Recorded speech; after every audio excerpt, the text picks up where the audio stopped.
Hello friends, I am Dr. Awdhesh Singh and I welcome you to Awdhesh Academy. Friends, in the modern world, one of the greatest dilemma we face is how to select a guru or a spiritual guru. Because there are so many gurus all over the world and we follow some guru and thereafter we found that they are not the true gurus and rather they exploit you.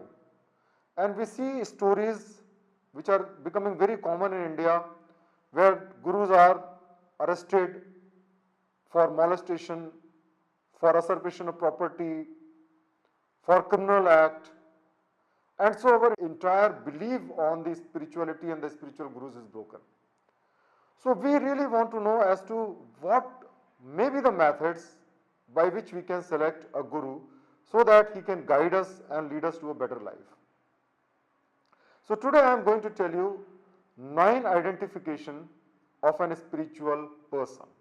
So if somebody is having these 9 identifications, these 9 marks, then that person is likely to be a great spiritual person and then you can choose him as a guru. Now first identification of a person is that if somebody is spiritual, there will be synergy between his words and his action. Now there are people who will be telling you that you should shun wealth, but at the same time they are having a luxurious life. So they will ask you to do something and they are themselves doing something else. Such people are not very reliable. So if you are really a spiritual person, your actions and your words are going to be in synergy with each other. The second important point is self-realization.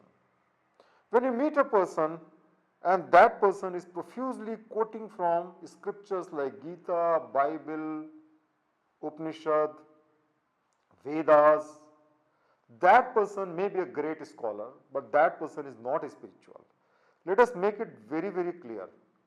A spiritual person's knowledge comes from within. For example, Gautam Buddha was a spiritual person because he did not quoted other scriptures. He has understood the secrets of this world, the spiritual domain of this world through his self-realization. And so a guru who is a truly a spiritual guru does not boast of knowing so many scriptures, does not quote from so many scriptures. Whatever he says is in a very simple word and that actually influences you because you find the truth in that words. The third important point is that a spiritual person is a very peaceful person. If you find that a person is agitated because the world is bad, because the people are not following the law, the politicians are bad, the businessmen are bad, is not the person who is actually fit to be a spiritual person. Because you have to understand that if we believe that this world is designed by the God, there is no reason why God will create bad world. If we are unable to understand why something is happening in a particular way, it simply means that we are not understanding the design of the world or the will of the God or how the world should be. So a spiritual person goes into the deeper level and he understands the world as it is. So he will have no complaints with the world and therefore he will have peace within and he will be able to see peace without.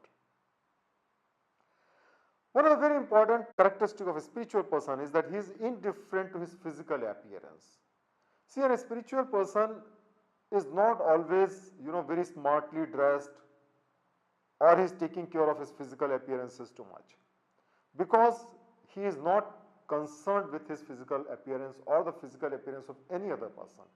He does not judge a person by his clothes, by his designation, by the car on which the person is traveling.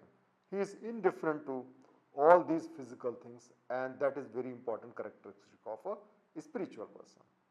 The fifth important characteristic is that a spiritual person is an unconditional loving person.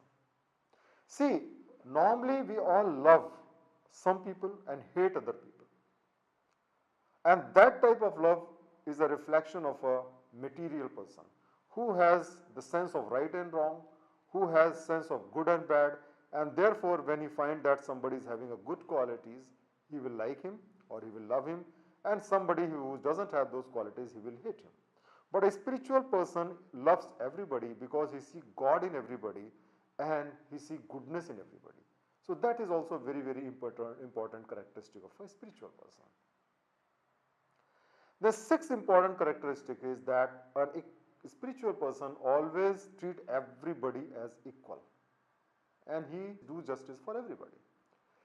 See, Lord Krishna says in Gita that a wise man, by virtue of true knowledge, sees the equal vision the learned and the gentle Brahmin, a cow, an elephant, a dog, and even a dog eater or an outcast person.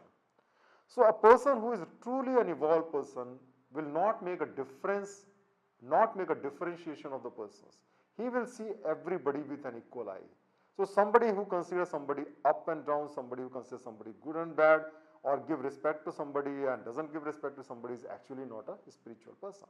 The seventh important point of a spiritual person is that a spiritual person is devoid of passion. If you find a person who calls himself spiritual but he is full of passion, full of desires, full of activity, he is always working, he is a restless type of person. Now that person cannot be a spiritual person. And a spiritual person is a person who doesn't have much desires, who doesn't have much passion, who just move in a peaceful manner and does the thing in a very natural manner. That is the characteristic of a spiritual person. The eighth important point of a spiritual person is that he is having a humility. The world may be treating that spiritual person as a god, or the world may be treating him as a evolved person, but that person is actually having a largest amount of humility. He will treat everybody equal. He will be doing the humblest job and he will consider himself lowest of the lower.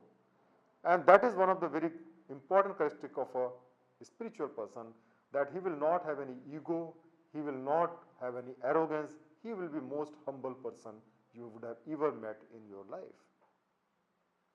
And finally, the ninth important characteristic is that a spiritual person has compassion for all and he forgive all because he understand all. There is a very famous French saying that to understand all is to forgive all. So in the same way, a spiritual person, because he understand everybody, he understand if somebody is doing something wrong, why he is doing something wrong, and therefore he will see to him as with compassion rather than with an anger. Now suppose somebody is sick, then you don't get angry with that person. You feel compassion for that person and pray that the person become well. In the same way, when he finds that somebody is doing wrong things in life, instead of getting angry on that person, he understands that that person is actually like a sick person. He is under the influence of negative thoughts. He is under the influence of bad circumstances. And that is why he is behaving in a negative manner. So he tried to cure that person rather than getting angry with that person. So a spiritual person will have compassion for everybody rather than having hatred, and he will be forgiving even if somebody does wrong to him or wrong to anybody. So these are the 9 characteristics of a spiritual person. If somebody is having these 9 characteristics, then you can follow him because he is really a master, a spiritual guru, and you find that the person does not have these characteristics or missing these characteristics, then you should consider him a worldly person, and then you can learn from him but don't follow him as a spiritual guru. So I hope that you have been able to understand that how we can identify a spiritual person and follow him. Thank you very much for watching my video, watching my lecture, and please share your views in the comment section. Thank you.